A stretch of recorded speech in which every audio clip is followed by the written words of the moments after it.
You've probably spent more time fighting God than you even realize.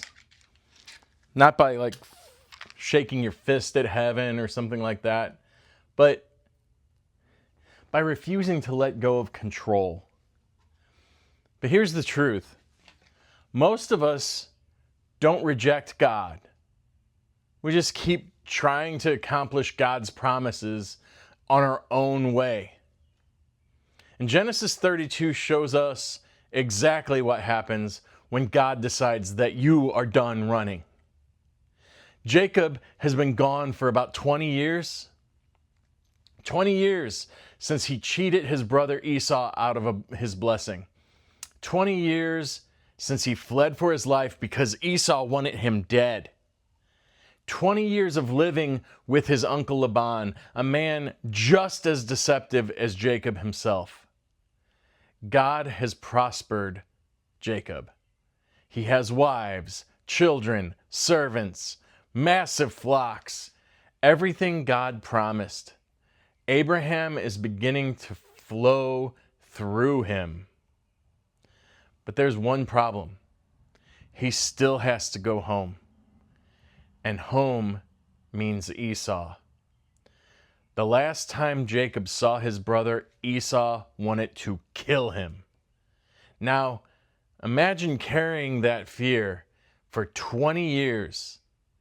As Jacob travels, something remarkable happens. The angels of God meet him. He names the place Mahanaim, which means two camps. Think about that. God lets Jacob see that heaven's army is already there before Jacob ever faces Esau. God reminds him, you are not alone. How many times has God already been protecting you before you even knew that danger existed? Jacob sends messengers ahead. He wants to find out if Esau is still angry. The messengers return. Their report is terrifying. Esau is coming to meet you, and he has 400 men. 400. Not 4, not 40, 400. That doesn't sound like a welcoming committee. That sounds like an army. And suddenly, all of Jacob's confidence is disappearing. This is where we begin seeing something different in Jacob. The old Jacob would immediately manipulate everyone. Actually, he still tries. He divides his people into two camps. If one group is attacked, the other might escape. He's still making backup plans. He's still calculating. He's still trying to control the outcome. And honestly, don't we do the same thing? We say we trust God while quietly creating 3 backup plans, just in case He doesn't come through the way we expect. But then something happens we've rarely seen from Jacob. He prays. Not a quick religious prayer, a desperate one. He reminds God of his promises. You told me to return. You promised to bless me. Then Jacob says one of the most honest statements in Genesis. I am unworthy of all the loving kindness and of all the truth which you have shown to your slave. For with my staff I crossed this Jordan, and now I have become 2 camps. Pay attention to that line. Genesis 32:10. For the first time, Jacob isn't talking like a schemer. He's talking like a man who knows he deserves nothing. Real prayer usually begins where self-confidence ends. Jacob still sends gifts. Hundreds of animals, wave after wave, Each servant is instructed to tell Esau, "These belong to your servant Jacob." Notice something. Years earlier, Jacob demanded the blessing. Now he calls himself Esau's servant. God is already humbling him. Then comes one of the strangest and greatest moments in the entire Old Testament.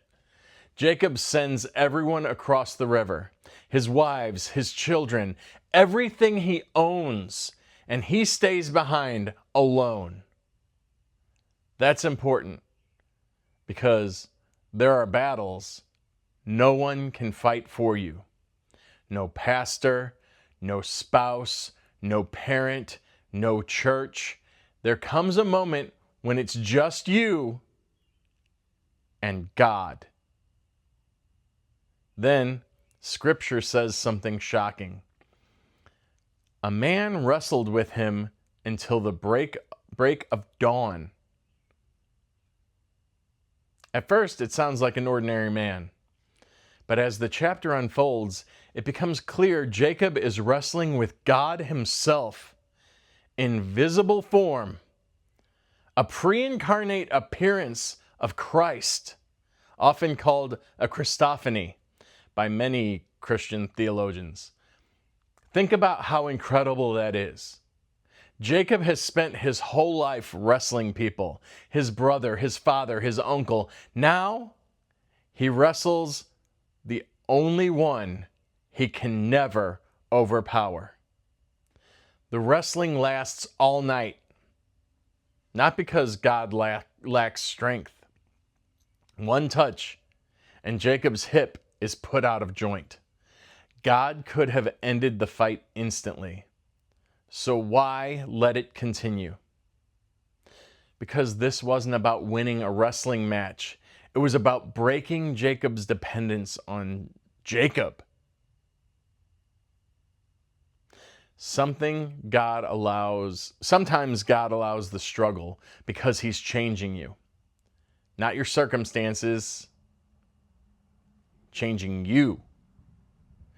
Then comes another unforgettable moment. The man says, "Let me go, for the dawn is breaking." Jacob answers, "I will not let you go unless you bless me." Years earlier, Jacob stole a blessing. Now, he clings to God for one. That's transformation. Then God asks, "What is your name?" That seems like an odd question. Of course, God knows his name, but Jacob has to say it. Jacob. The name means heel grabber, supplanter, deceiver. It's as though God is asking, "Who are you really?" Before God changes your future, he often confronts who you've been. Then comes an important moment. Genesis 32:28. "Your name shall no longer be Jacob, but Israel. For you have striven with God and with men and have prevailed." Jacob receives a new name. Not because he defeated God, but because he finally stopped relying on himself. Throughout Scripture, new names often mark new identities. Abram becomes Abraham becomes Abraham. Sarai becomes Sarah. Simon becomes Peter. Here, Jacob becomes Israel, the name that will be carried by the nation God forms through his descendants. Jacob names the place Peniel, for I have seen God face to face, and my life is preserved. Then something easy to overlook happens. He walks away limping. God healed his soul, but left him with a limp. Why?